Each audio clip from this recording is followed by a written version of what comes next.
Hi అండి. నేను మీ master minds మోహన్ని. రీసెంట్‌గా జాయిన్ అయినటువంటి జూనియర్ ఇంటర్మీడియేట్ ఎంఈసీ స్టూడెంట్స్‌కి నేను క్లాస్‌కెళ్ళి మాట్లాడుతున్నప్పుడు, నా ఎక్కువ ఫోకస్ అంటే మార్కుల కోసం కాదు, మార్పు కోసం. మాట్లాడుతున్నప్పుడు నేను పాయింట్ హైలైట్ చేసి చెప్పాను. మీకంటే ఫైనల్ స్టూడెంట్స్, ఇప్పుడు గుంటూరు క్యాంపస్‌లో ఫైనల్ స్టూడెంట్స్ మోర్ దెన్ 1000 ఉన్నారు. వాళ్ళ నుంచి మాకు తక్కువ ఇష్యూస్ ఉంటాయి. వాళ్ళలో చాలా ఎక్కువ మెచ్యూరిటీ ఉంటది.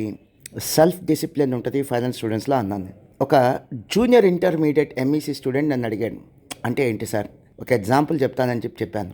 మీ ఏజ్‌లో మీ పేరెంట్స్‌ని ఐఫోన్ కొనిపెట్టమని, బైక్ కొనిపెట్టమని ప్రెషర్ పెడతారు. ఎస్పెషల్లీ డే స్కాలర్ స్టూడెంట్స్ ఇబ్బంది పెడతారు.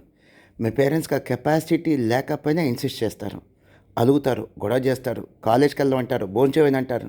కానీ ఫైనల్ స్టూడెంట్స్‌లో చాలామంది సెల్ ఫోన్ రీఛార్జ్‌కి కూడా వాళ్ళ అమ్మా, నాన్న అడగటానికి షైగా ఫీల్ అవుతారు. మేము పెద్ద పిల్లలయ్యాం.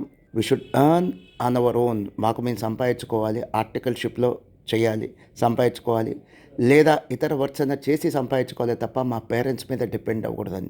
This is called real maturity. ఇది ఫైనల్ స్టూడెంట్స్లో చాలా ఎక్కువ కనిపించిద్ది అని చెప్పి మన ఇంటర్మీడియట్ ఎంఎస్సీ స్టూడెంట్స్కి నేను ఒక క్లాసిక్ ఎగ్జాంపుల్ లాగా చెప్పాను. సో ఇంటర్మీడియట్ పిల్లలేమో బైక్ కావాలి, ఐఫోన్ కావాలంటారు.